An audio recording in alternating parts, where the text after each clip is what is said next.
Jadi dengan bekerja itu kita ini semakin terasah. Dengan bekerja kita semakin nambah pengalaman. Dengan bekerja semakin luas wawasan kita, sehingga diri kita berkembang, kepribadian kita berubah, dan lain sebagainya. Berarti kita yang terbuka hati kita, terusik ketenangan kita untuk terdorong melakukan kerja demi kerja, itu berarti masih mendapat rahmat, mendapat sayangnya Allah. Ya lawannya kerja itu kan males.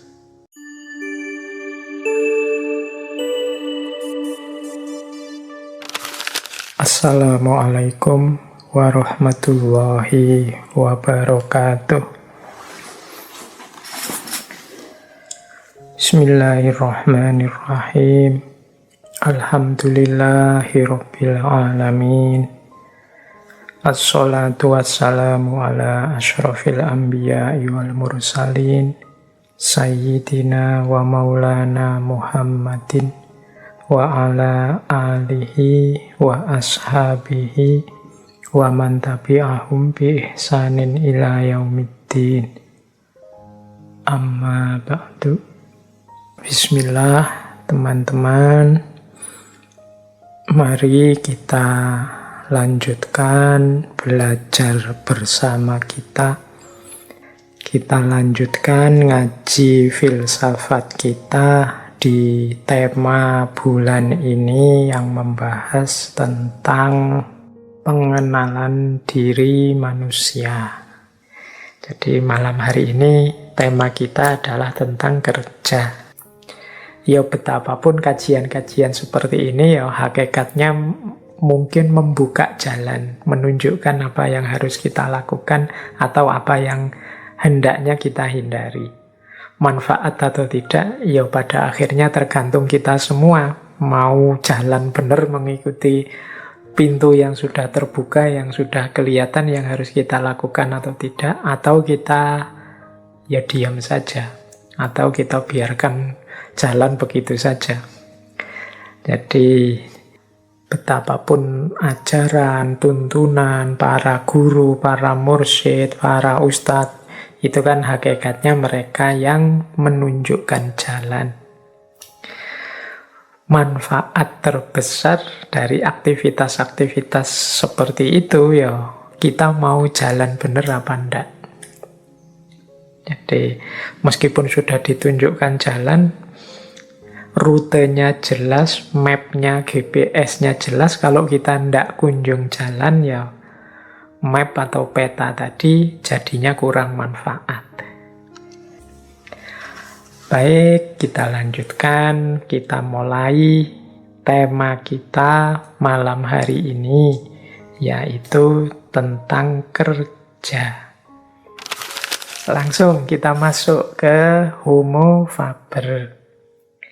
Jadi istilah Homo faber itu tadi saya bilang dari bahasa Latin, karena homonya sendiri dari bahasa Latin yang artinya manusia. Faber itu artinya menghasilkan sesuatu, menciptakan sesuatu, membuat sesuatu. Jadi manusia itu makhluk yang menciptakan sesuatu, membuat sesuatu, menghasilkan sesuatu. Makanya Homo faber ini sering mudahnya kemudian diterjemahkan manusia itu makhluk yang bekerja. Ya karena untuk menciptakan sesuatu itu kan harus ada kerja yang dilakukan. Untuk menghasilkan sesuatu itu harus ada yang dilakukan. Jadi makna pertama dari Homo faber itu adalah manusia sebagai yang bekerja. Jadi yang menunjukkan bagian dari man the maker, untuk manusia menghasilkan sesuatu. Berarti apa yo? Kerja itu berarti sifatnya esensial dalam diri kita. Dia hakiki, bagian dari kodrat kita. Makanya manusia itu kalau ndak ngapa-ngapain sama sekali ndak enak. Jadi tidak nyaman. Boleh teman-teman merasakan sendiri. Apa ada manusia yang bisa tidak ngapa-ngapain? Pasti dia ngapa-ngapain. Yo, Pak, tapi kan saya punya teman pengangguran, Pak, tidak bekerja. Ya pengangguran dalam arti profesi yang dikenal atau mungkin kerjanya tidak menghasilkan uang atau dia tidak jadi pekerja di mana. Tapi kan tidak mungkin ada orang itu tidak punya kesibukan sama sekali. Yo, semoga tidak seperti guyonan hari ini kan, kesibukanmu apa hari ini? Wah, saya hari-hari ini sibuk sekali nganggur. Pekerjaan saya yang nganggur itu dan lain sebagainya. Tapi manusia itu hakikatnya kerja. Manusia itu mengendalikan nasib dan lingkungannya melalui aktivitas kerja. Dan itu dorongan dari dalam dirimu. Jadi yang homo-homo itu tadi kan maksudnya fitrahnya manusia, kodratnya manusia. Nah, kalau dimaknai lebih jauh, di situ saya tulis beberapa pemaknaan jauh dari Homo faber itu, misalnya manusia itu kapasitas dan kemampuannya diukur dari sejauh mana dia menghasilkan sesuatu, sejauh mana dia melakukan kerja. Jadi saya itu apa sih yang saya bisa, apa sih yang saya mampu, kapasitasku berapa atau seperti apa sih, itu biasanya dilihat aku bisa menghasilkan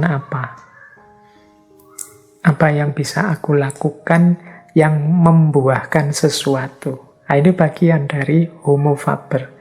Makanya orang yang tidak bisa apa-apa itu kan rasanya agak minder gimana gitu.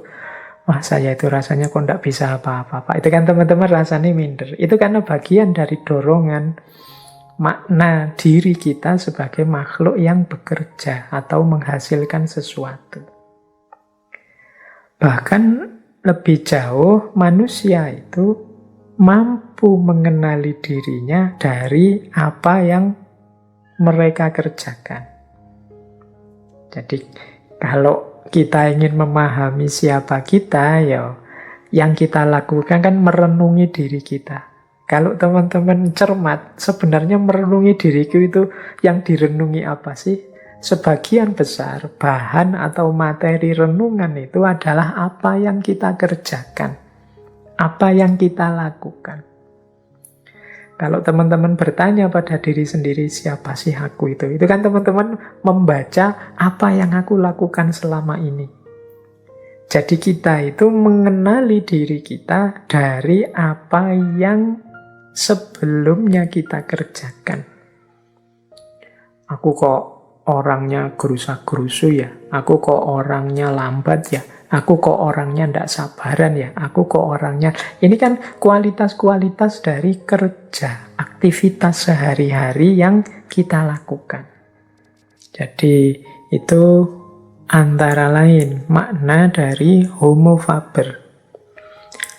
Nah, selanjutnya manusia juga secara umum menilai hidup ini dari apa yang mereka kerjakan. Jadi nilai-nilai kemanusiaan itu banyak dikaitkan dengan apa yang dikerjakan oleh manusia. Jadi baik, buruk, benar, salah. Kalau dalam agama itu ada halal, ada haram. Itu kan semuanya bersentuhan dengan hidup, cara manusia menjalankan hidupnya, beraktivitas. Jadi nilai itu kita rumuskan dari situ. Oh, itu orangnya rajin. Oh, itu orangnya males. Oh, kalau yang seperti itu tidak boleh, itu merusak. Oh, kalau yang begini bagus, ini sesuatu yang misalnya menginspirasi. Oh, ini. Nah, itu sebenarnya semuanya berhubungan dengan kerja. Nah, itu makna Homo faber. Bisa pula dimaknai manusia itu dia dipandang tidak bernilai dalam tanda petik ya. Ketika dia tidak mampu mengerjakan sesuatu atau tidak mampu menghasilkan sesuatu seperti yang diinginkan. Wis mudahnya begini, untuk tidak noding keluar ya, untuk kita sendiri misalnya. Kita misalnya mahasiswa ujian. Kok ya ujian kita ndak bisa nggarap, ndak bisa mengerjakan tugas dari dosen. Wah, saya ndak mampu ini. Itu kan kita merasa kecewa dengan diri kita. Karena tidak mampu melakukan kerja tadi. Saya ndak punya arti lagi. Kita terus memandang rendah diri kita kayak kemarin-kemarin di identitas kemarin banyak kita jelaskan. Nah, ini kan menunjukkan betapa memang manusia itu homo faber. Kalau dia merasa tidak mampu melakukan kerja, dia menganggap dirinya tidak berarti. Nah, lebih jauh bahkan ternyata perubahan-perubahan yang terjadi dalam diri kita itu juga hasil dari kerja. Jadi kita ini, diri kita seperti apa konstruksinya hari ini, itu adalah buah dari kerja yang kita lakukan. Berpikir, merenung itu penting, tapi jauh lebih berpengaruh kerja yang kita lakukan, tindakan yang kita lakukan. Kita berpikir tentang, wah ini baik, itu baik. Menurut saya membantu orang lain itu utama. Menurut saya gotong royong itu bagus. Menurut saya hidup tertib itu bagus. Itu kalau cuma dalam pikiran, dia tidak membawa pengaruh besar untuk hidup kita. Tapi pengaruh besar itu tampak ketika kita mewujudkannya dalam kerja, dalam tindakan yang sifatnya aktual sehingga melahirkan sesuatu. Jadi kerja itu selain mungkin melahirkan tujuan dari kerja itu sendiri, nantinya efek kerja itu juga membentuk diri kita sebagai pribadi. Nah, nanti ada banyak uraian tentang itu di belakang. Bahkan, ya kalau diuraikan lagi lebih jauh, dunia ini, alam semesta ini berkembang itu juga karena hasil karya, hasil kerjanya manusia. Jadi kalau kita sering mendengar istilah hidup ini kan berkembang, hidup ini kan dinamis, itu sebagian besar perkembangan dinamika itu buah dari kerja dan karya manusia. Jadi ini salah satu anugerah Allah yang luar biasa pada manusia. Selain animal rasional atau homo sapien atau berpikir tadi, itu juga termasuk kerja. Jadi di antara penciri khususnya manusia ya di aspek kerja ini. Baik, itulah makna-makna dari homo faber. Jadi kalau ada yang tanya, Pak, kok yang diangkat malah tema kerja sih Pak untuk memahami hakikat diri?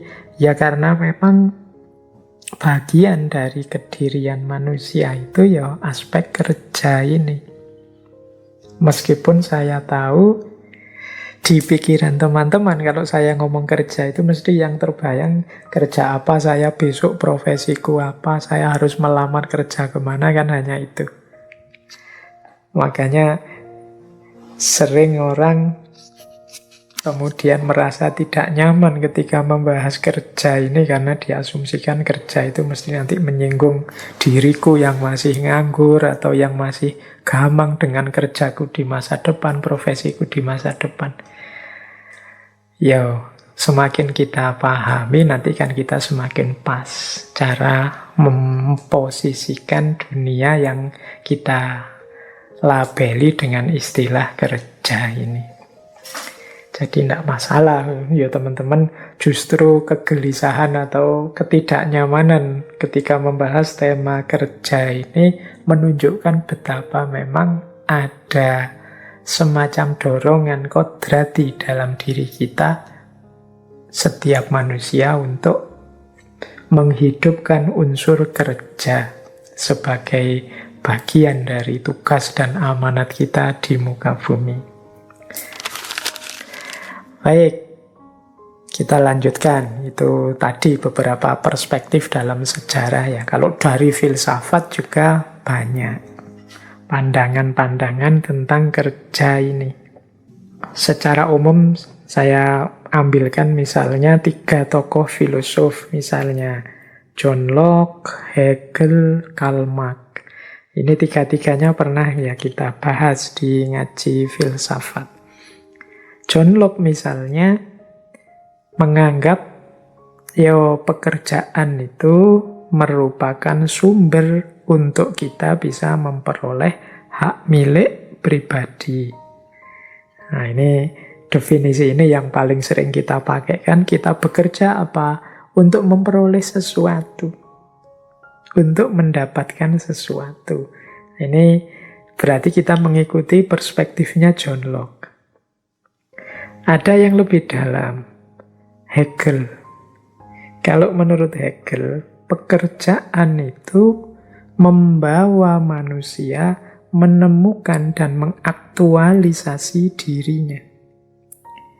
Jadi dengan bekerja, manusia itu menyadari nilai penting dirinya. Dengan bekerja, manusia itu mengaktualkan dirinya. Ternyata aku ini bisa. Ternyata aku ini sesuatu loh. Ternyata aku ini mampu loh. Nah itu kalau seperti itu perspektifnya Hegel. Jadi menurut Hegel pekerjaan itu membawa manusia menemukan, mengaktualkan dirinya. Ada Karl Marx. Kalau menurut Karl Marx lebih jauh lagi.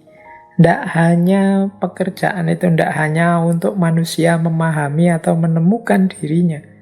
Tapi pekerjaan itu adalah jalan manusia untuk menciptakan dirinya. Untuk menunjukkan eksistensinya pada yang lain. Dengan kerja, dia dianggap bernilai. Sehingga diakui oleh masyarakatnya. Dia dianggap sebagai orang yang berguna oleh masyarakatnya. Nah ini perspektifnya Karl Marx. Jadi para filosof juga ternyata beda-beda cara membahas kerja. Tapi semuanya menganggap kerja itu penting. Jadi kalau mau dirangkum tentang fungsi-fungsi kerja tadi, gaya John Locke, gaya Hegel, gaya Karl Marx. Yang pertama, seperti gaya John Locke tadi, kerja itu punya fungsi reproduksi material. Jadi dengan bekerja, manusia memenuhi kebutuhannya. Dia mereproduksi fasilitas alam semesta yang ada di sekelilingnya. Dia mampu mengolahnya untuk memenuhi kebutuhannya. Itu fungsi kerja. Jadi kerja itu kan misalnya ada pasir, ada batu bata, ada apa. Dengan diintervensi oleh kerja manusia, pasir, batu bata, dan lain-lain itu bisa wujud jadi rumah misalnya. Jadi ini namanya reproduksi material. Kerja yang kita lakukan itu arahnya untuk memenuhi kebutuhan-kebutuhan kita di semua levelnya. Ini persis seperti pandangannya John Locke tadi. Nah, yang kedua namanya fungsi integrasi sosial. Jadi ini nanti ada hubungannya dengan pandangannya Karl Marx tadi ya. Kerja itu punya fungsi integrasi sosial. Dengan bekerja, seseorang diakui sebagai bagian dari anggota masyarakat. Dengan bekerja, dia mendapatkan status di tengah masyarakat. Dia menjadi orang yang dipandang berguna. Karena dia mampu sesuatu, dia bisa sesuatu, dia bisa diajak kerjasama. Dia bukan beban, tapi dia yang meringankan kehidupan sosial. Nah, ini namanya fungsi integrasi sosial. Jadi, kalau kita ingin masuk di tengah komunitas sosial, ya, ketika masyarakat tahu kemampuan-kemampuan kita, mereka lebih mudah menerima. Nah, jadi kerja pada akhirnya menyadarkan kita pada integrasi sosial. Kita mendapatkan status di tengah masyarakat. Nah, yang ketiga, fungsi kerja, ini seperti Hegel tadi. Ini kerja itu punya fungsi pengenalan diri dan pengembangan diri. Jadi dengan bekerja itu kita ini semakin terasah. Dengan bekerja kita semakin nambah pengalaman. Dengan bekerja semakin luas wawasan kita, sehingga diri kita berkembang, kepribadian kita berubah, dan lain sebagainya. Jadi fungsi kerja yang ketiga adalah fungsi pengembangan diri. Jadi ya ringkasnya 3 ini makna kerja itu. Reproduksi material, jadi kerja itu berfungsi memenuhi kebutuhan kita. Yang kedua, integrasi sosial. Dengan kerja kita bisa masuk dan mendapatkan status atau pengakuan di tengah masyarakat. Yang ketiga, pengembangan diri.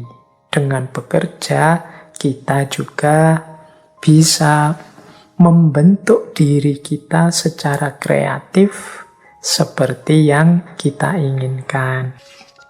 Semoga teman-teman bisa menangkapnya. Paling tidak ada 3 makna tentang fungsi-fungsi kerja. Pentingnya kerja ini dalam hidup kita. Nah, sebelum saya lanjut ke beberapa filosofi yang berhubungan dengan kedirian kita sehubungan dengan kerja ini, saya nambah satu lagi perspektif tentang kerja dari ranah agama, dari ranah Islam. Jadi seperti tadi sedikit saya singgung di depan bahwa kerja ini juga merupakan sesuatu yang integral dengan nilai-nilai ibadah, nilai-nilai ketuhanan. Nah, dari berbagai referensi yang sempat saya baca-baca dalam Islam, kerja itu setidaknya punya 5 hakikat, 5 esensi. Yang 5 ini, yang pertama adalah rahmat, yang kedua adalah amanat, yang ketiga ibadat, yang keempat takhalluk, dan yang kelima izzah. Yang pertama, kerja itu bagian dari rahmat, bagian dari bukti kasih sayang Allah kepada kita manusia. Jadi bersyukurlah kita semua manusia oleh Allah diberi kapasitas untuk melakukan kerja dengan segala kecanggihannya, dengan segala kerumitannya, dan lain sebagainya. Ini anugerah yang luar biasa, aspek rahmat ini. Bagi teman-teman yang sehari-harinya sudah sibuk dengan aneka macam kerja, bersyukurlah, karena itu berarti Allah masih sayang dengan kita. Allah masih memperhatikan kita sehingga terbuka kesadaran kita untuk melakukan kerja-kerja. Banyak loh orang yang tertutup hatinya sehingga disuruh kerja tidak mau. Tidak punya kesadaran untuk kerja. Misalnya dia lebih suka menggantungkan hidupnya pada orang lain. Seperti tadi di depan, sekilas saya ceritakan bagaimana seorang sahabat yang ditegur, diingatkan oleh Rasulullah karena tidak mau kerja. Berarti kita yang terbuka hati kita, terusik ketenangan kita untuk terdorong melakukan kerja demi kerja, itu berarti masih mendapat rahmat, mendapat sayangnya Allah. Ya lawannya kerja itu kan males. Jangan dikira, Pak, lawannya kerja itu mikir. Enggak, ya kalau mikir itu bagian dari kerja juga. Lawannya kerja itu males. Jadi orang yang tidak mau kerja ya tentunya orang males.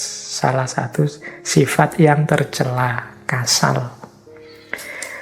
Jadi hakikat kerja yang pertama, dia adalah rahmat. Bagian dari kasih sayang Tuhan pada kita. Berarti ketika kita, wah saya kok sibuk sekali ya, banyak aktivitas, banyak tanggung jawab yang harus saya selesaikan, bersyukurlah. Berarti Allah masih sayang dengan kita, masih dibuka hati kita untuk sadar tanggung jawab kita. Yang kedua, kerja itu amanah. Jadi ya sebagaimana kita tahu ya, manusia itu dalam hidup ini kan oleh Allah dihadirkan di muka bumi ini tidak hanya untuk senang-senang, tidak hanya untuk menikmati hidup, tapi ada tugas-tugas, ada amanat-amanat yang harus kita selesaikan, yang harus kita pertanggungjawabkan. Pak, saya kerja sebenarnya ndak mikir ke sana kok Pak, yang penting saya hanya biar tidak lapar saja, biar saya bisa makan cukup dan tetap sehat. Loh, itu juga bagian dari memenuhi amanat dari Tuhan. Tubuh kita ini adalah kan juga titipannya Allah, yang harus kita jaga biar dia tetap sehat terus. Makanya kalau saya kerja hanya demi sesuap nasi biar tetap bisa makan dan sehat, Pak, itu sebenarnya sudah menunjukkan pertanggungjawaban kita pada Allah. Menunjukkan kita sedang memenuhi amanat dari Allah. Apalagi kalau itu untuk menafkahi keluarga, apalagi untuk menafkahi, mungkin membantu orang tua dan lain sebagainya. Apalagi kemudian untuk membantu sesama sekeliling kita dan lain sebagainya. Ini menunjukkan kita pribadi yang amanah. Kerja itu dalam rangka kita memenuhi amanat dari Allah dalam bentuk apapun. Ya enggak selalu definisinya kerja itu kan teman-teman membacanya kita mencari nafkah yang diberi uang atau diberi upah atau gaji. Kerja untuk misalnya memperbaiki jalan, kerja untuk membantu tetangga yang kesusahan, kerja apapun kan jenis-jenis kerja itu pasti bagian dari tanggung jawab kita atas amanat-amanat yang diberikan oleh Allah pada kita. Jadi kerja itu rahmat, kerja juga amanah. Orang yang tidak mau bekerja, tidak mau beraktivitas, tidak peduli tugas tanggung jawabnya di muka bumi, ya kita menyebutnya orang ini tidak amanah. Baik, itu rahasia kedua dari kerja. Yang ketiga, kerja itu bernilai ibadah. Nah, nilai ibadah ini tadi saya singgung sebentar. Apapun aktivitas kita, kalau nawaitunya, niatnya lillahi ta'ala dalam rangka memenuhi amanat tanggung jawab dari Allah, maka dia bernilai ibadah. Apapun itu. Tidak hanya sholat, zakat, puasa, haji yang bernilai ibadah. Apapun, kita kerja, kita bersih-bersih rumah, kita nyapu halaman, kita apapun yang kita lakukan, itu bisa bernilai ibadah. Jadi, ternyata ada banyak jalan untuk kita dekat kepada Allah. Ibadah itu kan cara kita mengabdi, menghamba kepada Allah. Sehingga Allah kemudian ridho dengan kita, dan kita bisa kembali padanya dalam situasi yang mutmainnah, rodiyatam mardiyah. Kita ridho dan diridhoi oleh Allah. Itu ternyata segala aktivitas, segala kerja yang kita lakukan bisa masuk bagian itu. Bagian dari ibadah. Jadi teman-teman, tidak harus kemudian orang yang tiap hari di masjid saja, orang yang tidak pernah kemana-mana ibadah, wiritan saja kemana-mana bawa tasbih. Itulah seorang abid, ahli ibadah, tapi juga orang yang mungkin kelihatan pekerja keras sekali, atau kadang-kadang kita menyebutnya ini pekerja kasar, kerja di jalan-jalan. Kita kan sering lihat orang kerja kelihatannya berat sekali, siang-siang dan lain sebagainya. Itu nilainya bukan hanya nilai duniawi, itu bisa bernilai ibadah. Ya tentu saja kalau niatnya pas, cocok. Jadi jangan dikira orang yang beribadah itu yang sehari-harinya di masjid terus, atau kemana-mana pegang tasbih terus, atau pakai baju apa, dan lain sebagainya. Segala aktivitas bisa bernilai ibadah. Segala kerja bisa bernilai ibadah. Nah, itu rahasia yang ketiga. Rahasia yang keempat dari kerja adalah takhalluk. Takhalluk itu mungkin kalau pakai bahasa Indonesia itu diterjemahkan pembentukan karakter, pembentukan akhlak. Jadi kerja itu membentuk diri kita, membentuk karakter kita. Itu takhalluk namanya. Jadi kita kan selama ini berpikir manusia itu dibentuk oleh ideal-ideal atau pikiran-pikirannya, atau rujukan-rujukannya. Ya sebagian mungkin benar seperti itu, tapi jangan lupa ketika manusia menerjemahkan ideal-ideal tadi dalam kenyataan, itu justru yang dia lakukan dalam kerja konkret ini yang lebih membentuk dirinya. Jadi kita terbentuk oleh kerja yang kita lakukan. Misalnya teman-teman melakukan secara terpaksa karena sekarang zaman corona, kemudian kuliahnya atau banyak kerja kita dilakukan secara online, daring. Sehingga sekarang kesibukan kita itu banyak sifatnya lewat HP, lewat laptop, dan seputar itu. Loh, gaya hidup kita, kepribadian kita, pola hidup kita itu kan akhirnya pelan-pelan tercetak sebagai manusia yang bergaya hidup digital. Dengan segala pola dan konsekuensinya. Dan itu pasti mempengaruhi isi diri kita. Itu yang disebut takhalluk. Jadi kalau dulu akhlak adab di dunia nyata, sekarang mungkin agak beda. Akhlak adab di dunia maya. Yang ini pelan-pelan membentuk diri kita. Mereka yang kerjanya di kantor setiap hari, berhubungan dengan formalitas-formalitas pekerjaan, dengan mereka mungkin para seniman yang kerjanya lebih bebas, tidak terlalu banyak terikat aturan misalnya, itu kan pasti terbentuknya mentalitas dan karakternya berbeda. Jadi karena manusia itu kan banyak dipengaruhi oleh lingkungan yang berputar di sekeliling dia, termasuk kerja-kerja yang dia lakukan. Jadi rahasia yang keempat dari kerja, kalau menurut agama ya takhalluk. Makanya penting kita memastikan kerja yang kita lakukan itu sesuatu yang baik, sesuatu yang benar, sesuatu yang pantas, berakhlak dan beradab. Karena pada gilirannya kerja itulah yang membentuk diri kita menjadi dasar eksistensi kita. Sering saya sampaikan